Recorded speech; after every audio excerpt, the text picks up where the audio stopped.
港股突破26,500點，已經係4年嚟嘅新高。AI 虛擬資產呢一啲都係最新帶動經濟熱炒嘅概念。仲有一樣就係 IP 啦，唔止係卡通人物或者電影角色，IP 咧已經超越咗單純一隻公仔，而係一個炙手可熱嘅強大資產。其中一間 IP 經濟之中嘅代表咧就係泡泡瑪特，今年內咧已經升咗183%，股價咧由唔夠100蚊，最高咧升到去330蚊。仲有咧，原來大家好熟悉嘅富三代、新世界前行政總裁 K11 創辦人鄭志剛辭任咗家族企業之後，潛伏近1年，終於咧公布最新嘅動向，其中一項咧就係專攻 IP 產業。究竟咧佢有啲咩新嘅搞作？呢一啲 IP 又有啲咩魅力呢？今日就同大家講下。Hello，大家好，我係希啊。IP 咧好似一個新嘅概念，但咧又好似唔係喎。其實一切咧都係來自 marketing。喺過去咧，我哋會講嘅就係品牌啦，而而家咧啲人就好熱衷去講 IP。IP 經濟嘅核心咧係超越咗單純嘅商品或者服務，係通過咧一個吸引力嘅故事，一個咧獨特嘅形象同埋深刻嘅概念，去同消費者建立深層次嘅情感連結。呢一個連結咧就係 IP 價值嘅所在。IP 嘅範圍咧遠比我哋想象之中廣泛，可以咧係動漫啦、影視、遊戲、文學，甚至係藝術品、歷史故事，或者咧係一個獨特嘅個人形象。佢咧可以被反覆咁樣開發，以多元嘅方式咧去實現商業變現。一個成功嘅 IP 咧，影響力係可以跨越時間啦、地域，不斷咁樣創造咧新嘅商業可能性。好似 Pokemon 咁，由我細個已經開始睇啦，到而家嘅細路仔都仲係睇緊嘅。去冒險樂園嘅時候咧，都係玩緊呢個寵物小精靈機。呢一個 IP 咧就持續咗近30年，所以話咧日本咁多嘅 IP 咧，真係食幾世咧都食唔完啊！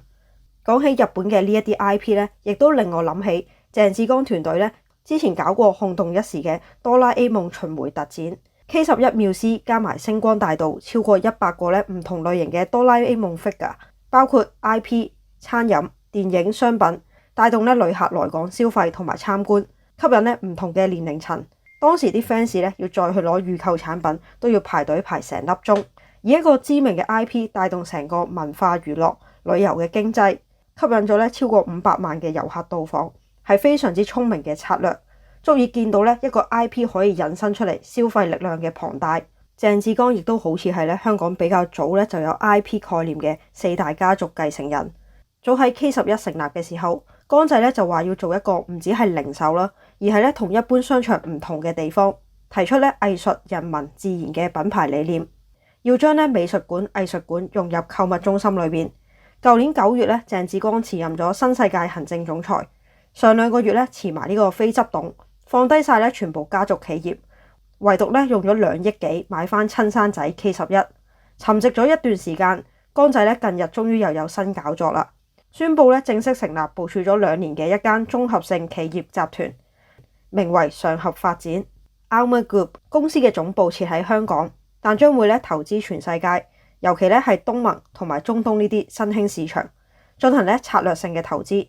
剛仔咧貼出咧新公司嘅影片。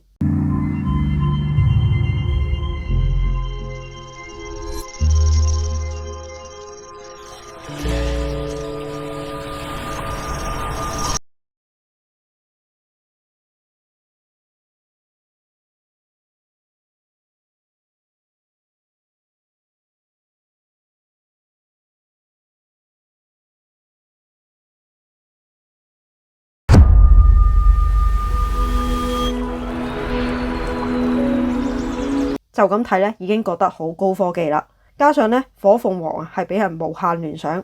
新公司咧會聚焦9大新興產業，包括虛擬資產、文化娛樂、Web 3.0同埋新興市場。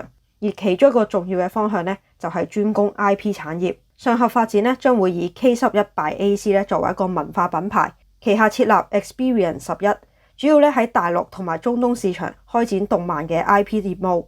說時遲那時快。原來剛仔咧宣布完新公司開咗之後幾日咧 ，Experience 11喺9月23號已經喺廣州咧舉行咗航海王亞洲巡迴展，即係咧我哋認識嘅海賊王啊！睇翻網上嘅圖片咧，保持住一貫咧係好多沉浸式嘅體驗啦，亦都有好多角色嘅大型雕塑。比起單純咁樣買一啲周邊產品咧，展覽就好似走入咗動漫 IP 嘅實景空間，同角色咧係近距離嘅互動，體驗佢哋嘅世界。對於 fans 嚟講咧係有完全唔同嘅吸引力嘅。比起新世界嘅地產啦，同埋周大福珠寶嘅傳統零售行業，江仔咧明顯係擁抱咧新經濟，更加熱衷於咧文化同埋創新科技。響以前咧已經曾經參與小紅書、小鵬汽車同埋滴灌通嘅投資。江仔俾人嘅印象咧就係國際人物超強啊！23年嘅時候咧就促成咗 LV 嚟香港嘅星光大道舉行時裝 show。LV 咧亦都租咗 K11 繆斯咧開旗艦店，除咗零售啦，店內咧仲會設 LV 嘅博物館、咖啡廳同埋咧 VIP 貴賓室，計劃咧喺2026年底開業。就連而家好多明星輪住開演唱會，容納咧約5萬名觀眾嘅啟德主場館，都係咧江仔之前咧同團隊設計同埋興建嘅。咁呢啲咧反而係冇乜人知，所以喺我嘅印象中，文化娛樂同埋體育項目咧都係江仔嘅標誌性代表啦。至於話要跳出香港做東盟甚至中東嘅生意，上合發展有幾大嘅叫座力呢？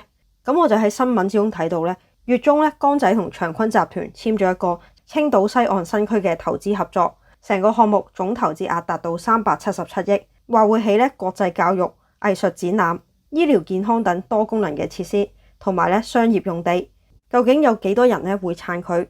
呢啲新經濟選擇嘅背後又有啲咩秘密呢？大家就真係要拭目以待啦。如果睇翻江仔以前嘅訪問，講佢點解會想創立 K11，去到而家會發現成個思維咧都係貫徹始終嘅。其實而家香港經濟路向嘅轉變咧已經好明顯，地產同埋傳統嘅零售行業已經唔係好似以前咁容易。而經歷咗咁多風雨，江仔咧都撐得住，都值得咧香港人支持下嘅。